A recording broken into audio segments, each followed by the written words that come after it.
दोस्तों, जब भी हम भारतीय मोटरसाइकिल्स की बात करते हैं, तो बॉबी राजदूत एक ऐसा नाम है जो दिलों में जगह बना चुका है। यह सिर्फ एक बाइक नहीं थी, बल्कि भारतीय युवाओं की पहली पसंद और एक आइकन थी। एक समय था जब भारत का ऑटो सेक्टर काफ़ी पीछे था। उस समय मार्केट में कुछ गिने-चुने प्रोडक्ट्स और ब्रांड्स थे। उस समय साइकिल चलाने वालों की संख्या सबसे अधिक थी। मैं बात कर रहा हूँ 70s के दशक की। उस समय राजदूत बाइक का काफ़ी क्रेज़ था।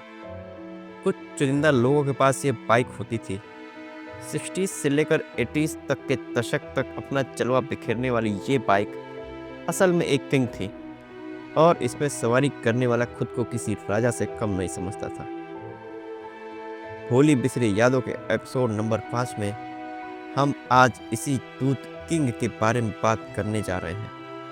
लेकिन उससे पहले अगर आप इस चैनल पर नए हैं तो चैनल को सब्सक्राइब करके बेल आइकन दबाकर नोटिफिकेशन ऑन कर लें। चलिए वीडियो स्टार्ट करते हैं।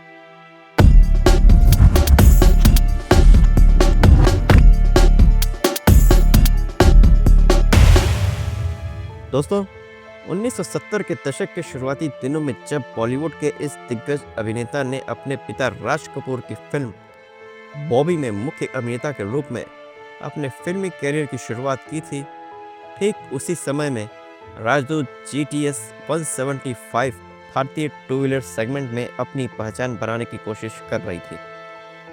लेकिन इस मोटरसाइकिल को कामयाब बनाने के लिए जो काम मार्केटिंग अभियानों के जरिए हासिल नहीं हुआ, वो ऋषि कपूर की फिल्म बॉबी ने कर दिखाया था। फिल्मी पर्दे पर मोटरसाइकिल पर सवार एक युवा हीरो हीरोइन को देखना दर्शकों के लिए एक बिल्कुल नया अनुभव था, क्योंकि इससे पहले उन्होंने सिर्फ मध्यम आयु वर्ग के अभिनेताओं को ही देखा था।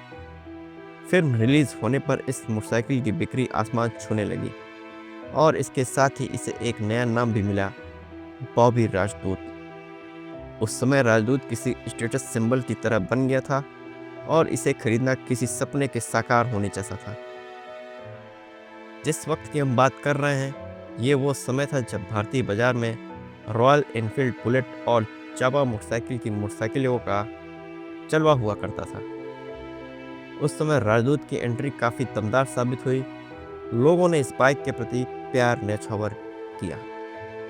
राजदूत GTS 175 अपने स्टाइल और स्टेबिलिटी, कम रखरखाव और बिना ज़्यादा खर्च के अपने ग्राहकों को खूब पसंद आ रहा था। इसके अलावा इसकी ऑफ रोडिंग राइडिंग क्षमता ने इसे लोगों के बीच अत्यधिक लोकप्रिय बना दिया था। इस मोटरसाइकिल में 173 सीसी ट्रू स्ट्रोक इंजन मिलता था, जो 7.5 bhp का पावर और 12.7 न्यूटन मीटर का टॉर्क जनरेट करता था। इसमें सवारों के बैठने की स्थिति आरामदायक नहीं थी, फिर भी राजदूत GTS 175 युवाओं में छा गई और यह मुमकिन हुआ था फिल्म बॉबी में। बाइक पर क्रोम का व्यापक उपयोग किया गया था और एक स्टेपनी भी लगाई गई थी। खास बात यह है कि यह स्टेपनी पहले किसी मोटरसाइकिल में नहीं देखी गई थी।